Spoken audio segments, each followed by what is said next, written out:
and to the subject of fake news, it seems to be coming out of the woodworks. Millions of Nigerians have fallen prey to fake news. As a matter of fact, research shows that Nigerians are consuming main media sources of information and known sources of fake news in equal amounts.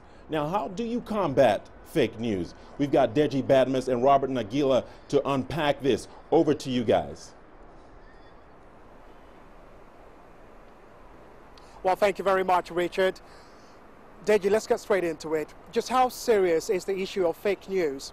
And can you cite any examples? For me, the most obvious one that comes to mind is the one that came out recently where it was purported that the person we know as President Muhammadu Buhari is actually a clone, forcing the president to actually come out and deny it. Give us some examples and just how serious is this issue? Well, it's really serious, and it's even going to be more serious, especially at this time, election time, because what we might likely say is that, you know, during the elections and shortly after, we're going to be seeing some fake results come out from different platforms. So it's really serious. Another good example, and we saw that when the election was postponed, there was this story out there in on social media that the president was not aware that the election was postponed, that he actually went to a polling unit, to his polling unit now to vote. Yeah. And you know what the guys did was they picked up the picture of the president where he voted in 2015, you know, designed it and then put it out just to give the impression that indeed the president was not aware that on the 16th of February that he actually went out to vote, that he only found out at the polling unit that the election had been postponed. So we're going to be seeing more of that, several of that.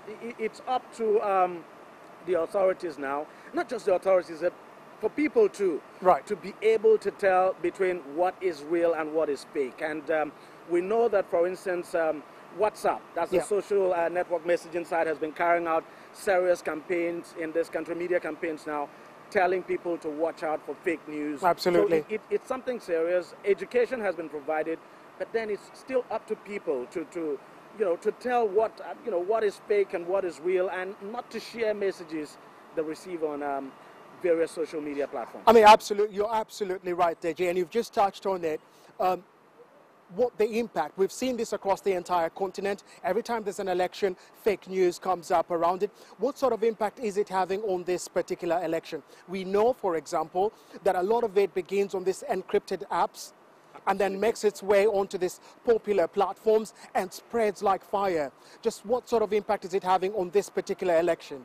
Well, for now, we have not seen so much of an impact, but I think we'll begin to see things happen from just during the election. When the results are coming out? On right. election day, even as people are voting, for instance, you're going to be seeing several fake news about maybe ballot box snatching, several fake news just probably to completely ridicule and condemn the entire process. So we're going to be seeing that. Right. And then shortly after the election, shortly after voting now, just before the results will be released, we're going to be seeing so many results on these various platforms now that you would even end up getting confused. So right.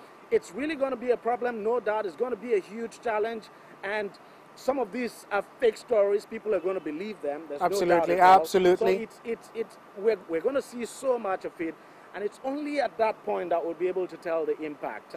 Already INEC has said, and the authorities have made it clear, that results that are not from INEC should not be published and until we get results from INEC. But you're going to see people also attribute some of these results now to INEC. So absolutely, it's really going to be bad.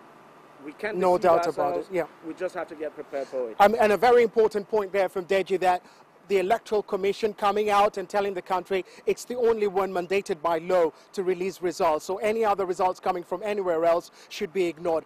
Let's go to my last question, which is, what is being done to combat fake news? I know that, for example, Facebook came out just before the election and announced that they'll only be taking political advertisements from local indigenous Nigerian companies. Yeah. I also read that a group of Nigerian media houses have come together to fight it. What is being done locally to combat fake news? Apart from this group of Nigerian media houses coming together, INEC has done a lot too in terms of educating people, enlightening people. We've also seen the National Orientation Agency. It's an agency of government now that's in charge of public enlightenment. Right.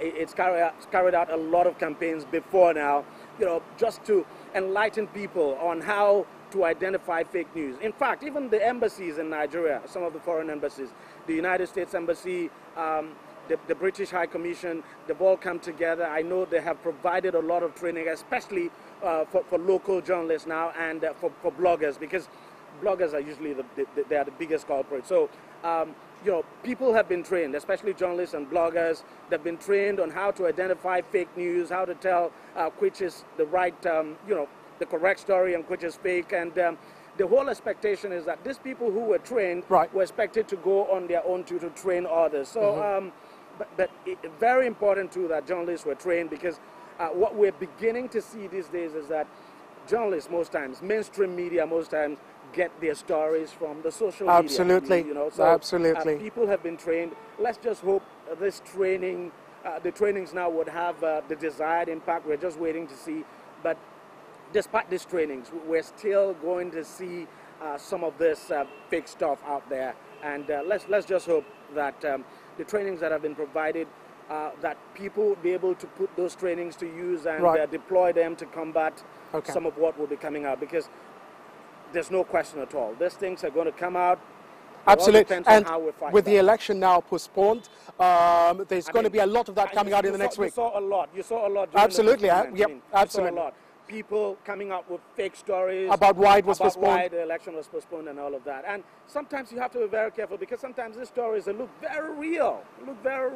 So it's up to you to be very careful as a journalist. You should be able to verify. Exactly. Get to your source, confirm, verify, make sure it's authentic before you push it out there to the public. Okay. Well, it's something we're likely to see more of. It's something that's been going around the continent, especially towards elections. So it's something we expect to see more of during this next few days as we wait for that poll to take place. Back to you, Richard.